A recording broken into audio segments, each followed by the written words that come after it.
debt-free can be a trap. It's interesting to me how many people focus on being debt-free. And it's not necessarily anything wrong with that, depending on what your motive is. So I want to talk to you today about this subject: rich debt, poor debt. How rich people use debt to create wealth. Did you know there's a difference between how rich people and poor people view debt? There's a difference between how rich people and middle class people view debt. And so today, what I'm going to do is I'm going to give you all of the perspectives, and the poor person's perspective of making money and et cetera, and using money and borrowing money. I'm going to give you the middle class person's view, and I'm going to give you the rich person's view. And then you get to pick one, because I believe you're smart. And hopefully you believe you're smart. So that makes at least the two of us. And so I'm going to give you a different perspective, because people say all the time, well, Myron, I don't want to borrow money because I'm almost debt-free. But I've got news for you. Maybe you've never thought about this before. Debt-free is still zero. Now, I remember the first time I ever saw a rich person borrowing money, and I was so confused. Like, why would you borrow money? You're rich. Like, you could just write a check for it. And so a lot of times, those of us who are wealthy, when we buy things, we could pay cash for it, but we borrow the money for it instead. And I'm going to tell you a little bit later on when I get to the rich people part why we do that. So I want to talk to you first and foremost about poor people. So first thing we're going to do is we're going to talk about poor people. And number one, poor people.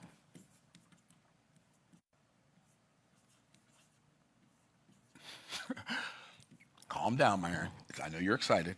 Okay, how poor people make money, how poor people spend money, and how and why poor people borrow money. So how and why do poor people make money? How and why do poor people make money? How do poor people make money?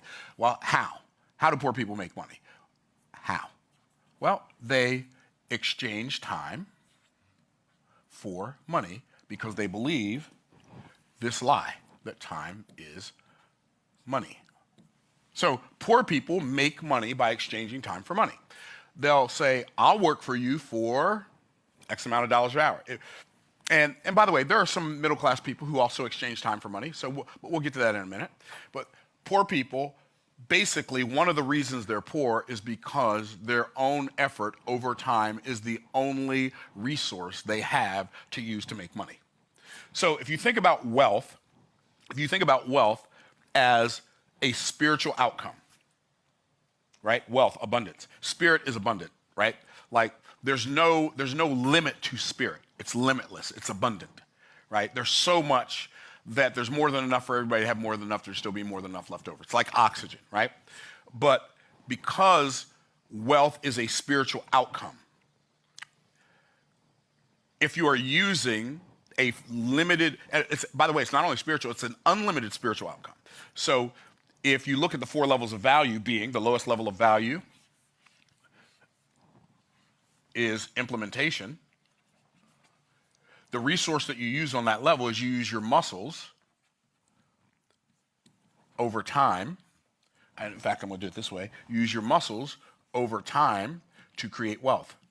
So, which means you're moving something, you're lifting something, you're carrying something, you're driving something, you're fixing something, you're building something. You are using your muscles over time. Implementation is the lowest level of value. And so muscles are a what? Physical or spiritual resource? Which one? Physical. Muscles are physical. Time, limited or unlimited resource? Limited.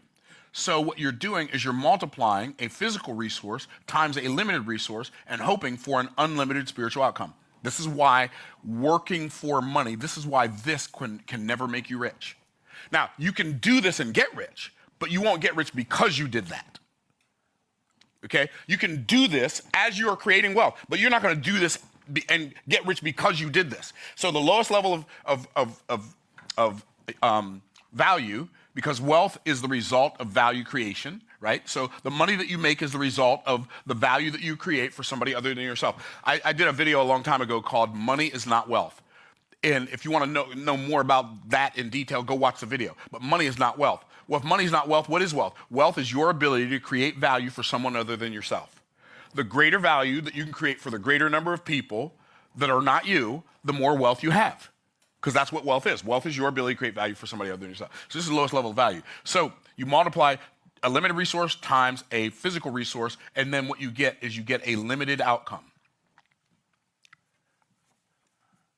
Why? Because that's all it can produce. Everything reproduces after its own kind. And so poor people make money by selling their time.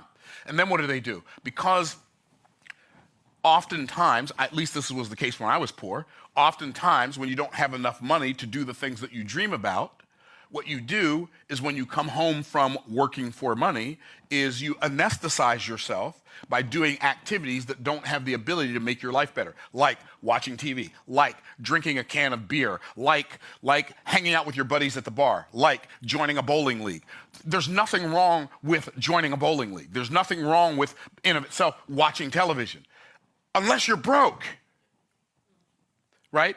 Then the television is an electronic income reducer. So what happens is we anesthetize ourselves. What do I mean? We attempt to alleviate our pain by either drowning it in some substance or watching somebody else live a fake life vicariously on the electronic income reducer.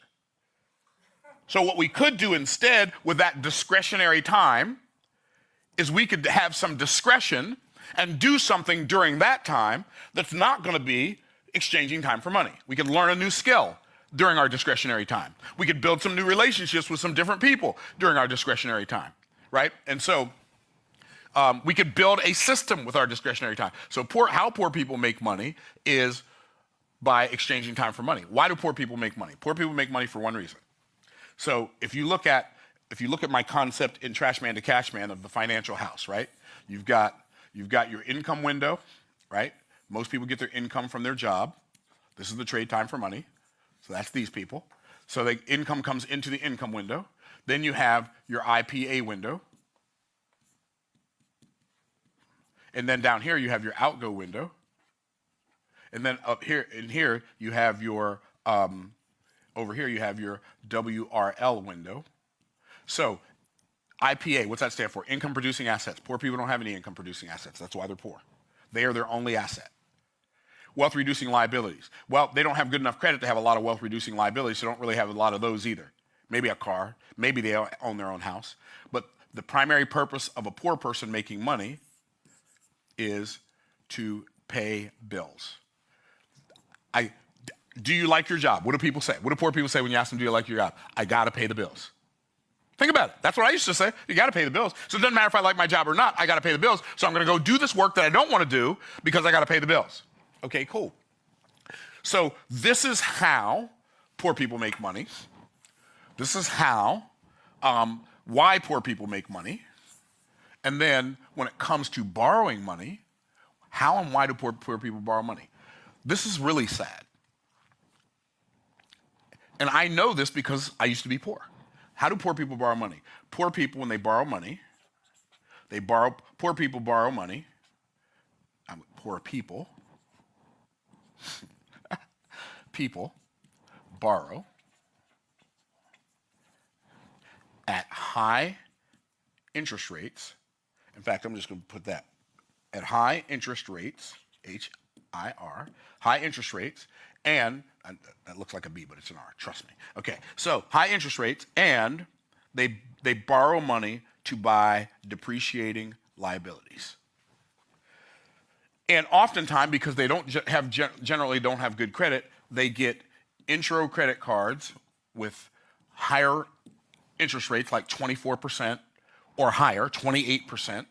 Or, I don't know if any of y'all remember this, like if you have bad credit, you can start building your credit by,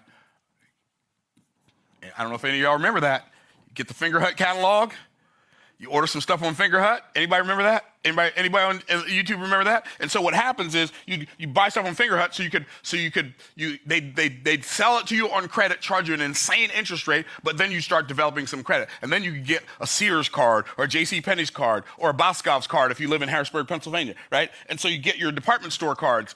And then all of a sudden you work up and you get a Visa card. It's got an $800 limit on it. And you're like so excited because I got a Visa card. And then you go buy a bunch of junk and then you're late and your credit's still bad.